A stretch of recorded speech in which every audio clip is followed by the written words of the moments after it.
Assalamualaikum warahmatullahi wabarakatuh. Perkenalkan, nama saya Nur Asifa Rizka Gunawan. Di sini saya akan membahas tentang rangkuman farmakognosi.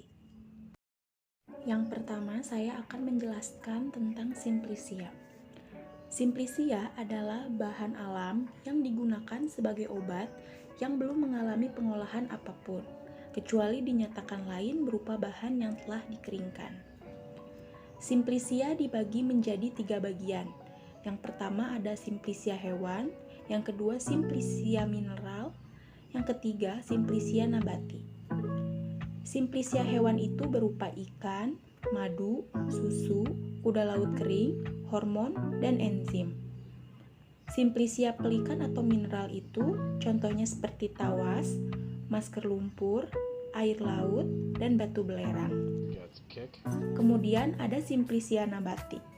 Contohnya itu seperti tanaman utuh, bagian tanaman, atau eksudat.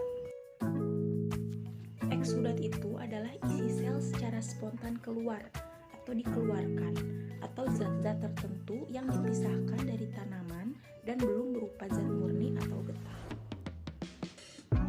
Faktor penentu kualitas simplisia itu ada bahan baku dan proses pembuatan. Apa saja proses pembuatan simplisia itu? Yang pertama, ada pengumpulan atau dipanen. Yang kedua, sortasi awal atau sortasi basah. Tujuannya itu untuk memisahkan pengotor. Yang ketiga, ada pencucian. Yang keempat, perajangan atau dipotong-potong. Tujuannya itu untuk mempermudah pengeringan. Yang kelima, ada pengeringan. Yang keenam, ada sortasi akhir atau sortasi kering, tujuannya untuk memisahkan benda asing. Yang ketujuh, ada pengepakan, dan 8, penyimpanan. Tujuan penyimpanan itu untuk mencegah menurunnya mutu simplisia selama penyimpanan akibat pengaruh luar. Tujuan pengeringan itu untuk menghentikan reaksi enzimatis. Maksudnya di sini yaitu hubungannya dengan mengurangi kadar air. Jika kadar air berkurang, maka menghambat pertumbuhan bakteri, sehingga simplisia menjadi awet. Kemudian ada penyimpanan simplisia. Penyimpanan simplisia itu suhunya harus rendah, kelembabannya rendah, dan tekanan udaranya juga. Kemudian ada parameter standar simplisia. Yang pertama itu kebenaran jenis, yang kedua kemurniannya, dan yang ketiga aturan penstabilan. Sekarang kita masuk ke pemberian nama pada tumbuhan atau yang disebut nomenklatur. Tujuannya itu untuk menciptakan satu nama untuk setiap takson. Tingkatan taksonnya itu ada divisio atau divisi untuk tumbuhan, yang kedua ada klasis atau kelas, yang ketiga ada ordo atau bangsa, yang keempat ada familia atau keluarga, yang kelima ada genus atau marga, dan yang keenam ada spesies. Tata nama simplisia itu harus mencakup nama Latin spesies, nama Latin bagian tumbuhan, dan nama simplisia. Contohnya di sini adalah nama Latin Capsicum annum atau cabai. Bagian tanaman yang digunakannya itu adalah buah atau fructus. Kemudian nama simplisianya adalah Capsici fructus. Pembahasan selanjutnya yaitu ada metabolit primer dan metabolit sekunder. Apa yang dimaksud metabolit primer? Metabolit primer adalah senyawa yang secara langsung terlibat dalam pertumbuhan suatu tumbuhan. Jadi maksudnya hasil metabolisme yang umum ditemukan pada seluruh organisme. Kemudian ada metabolit sekunder, yaitu senyawa yang dihasilkan dalam jalur metabolisme lain yang walaupun dibutuhkan tapi dianggap tidak penting perannya dalam pertumbuhan suatu tumbuhan. Fungsi metabolit primer yaitu menunjang pertumbuhan dan perkembangan organisme. Contohnya seperti nukleotida, asam nukleat, asam amino, protein, karbohidrat, dan lipid. Fungsi metabolit sekunder yaitu melindungi klorofil dari degradasi fotokimia akibat tingginya kadar oksigen. Contohnya ada karotenoid, antosianin, flavon, isoflavon, flavonoid berwarna kuning. Kemudian ada reaksi metabolit sekunder, yaitu penkopelan atau coupling untuk oksidasi fenol. Yang kedua ada metilasi, tujuannya itu untuk penambahan gugus metil. Yang ketiga ada hidroksilasi substrat aromatik, tujuannya itu untuk penambahan gugus hidroksi OH. Yang keempat ada hidroksilasi pada atom-atom karbon jenuh. Kemudian ada penggolongan jalur pembentukan metabolit sekunder, yaitu ada jalur asam mevalonat, jalur asam sikimat, dan jalur asam malonat. Jalur asam mevalonat dari jalur ini diantaranya ada essential oil, squalene, monoterpenoid, mentol, korosinoid, steroid, terpenoid, dan sapogenik. Jalur asam sikimat metabolit sekunder yang disintetis melalui jalur ini yaitu ada asam sinamat, fenol, asam benzoik, lignin, coumarin, tanin, asam aminobenzoik, dan quinoid. Jalur asam malonat dari jalur ini diantaranya ada asam lemak. Asam lemak itu ada stearat, oleat, dan linoleat.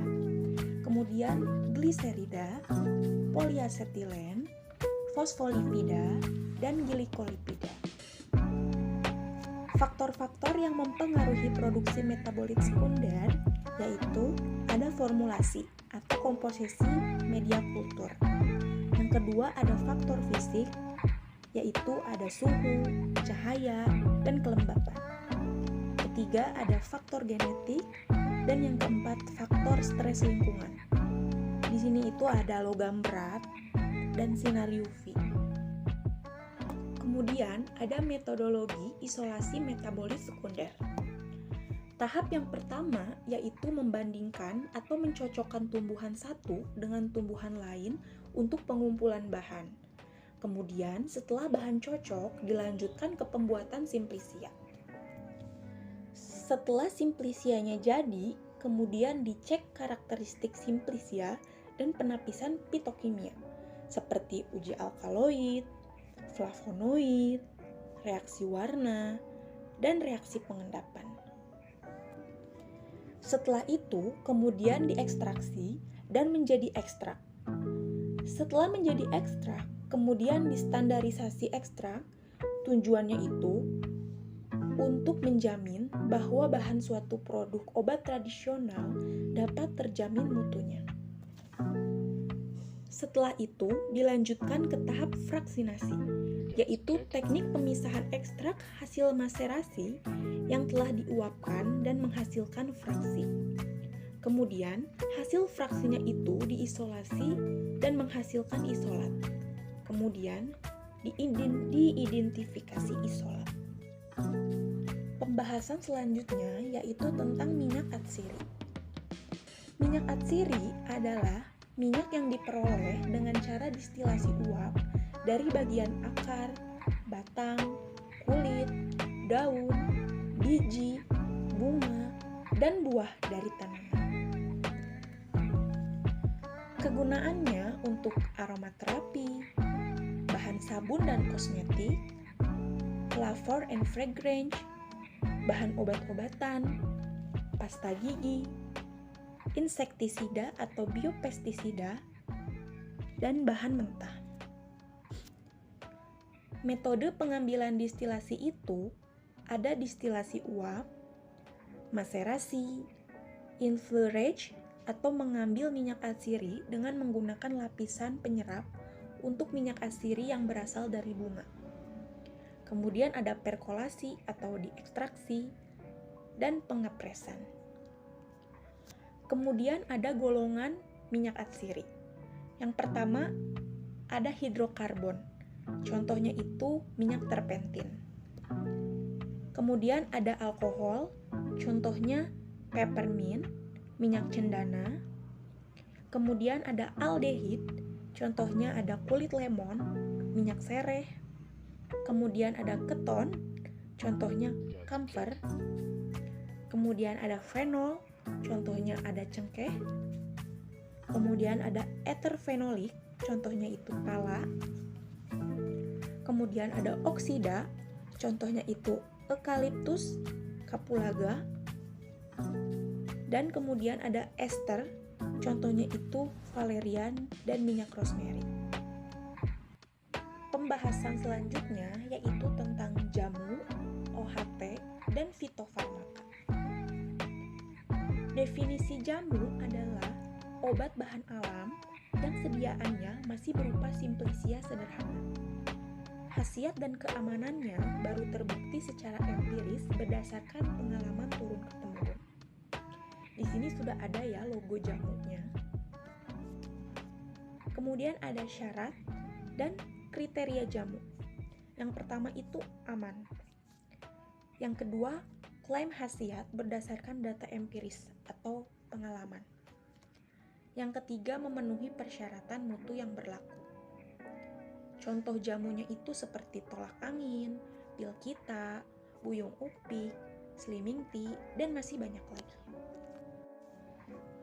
Kemudian ada OHT atau obat herbal terstandar. Definisinya adalah suatu sediaan yang sudah berbentuk ekstrak dengan bahan dan proses pembuatan yang terstandarisasi. Syarat atau kriterianya adalah yang pertama aman, yang kedua klaim khasiat secara ilmiah melalui uji praklinik, ketiga memenuhi persyaratan mutu yang berlaku, keempat telah dilakukan standarisasi terhadap bahan baku yang digunakan dalam produk jadi. Contohnya adalah diapet, lelap, kiranti, OB herbal, mastin, dan masih banyak lagi.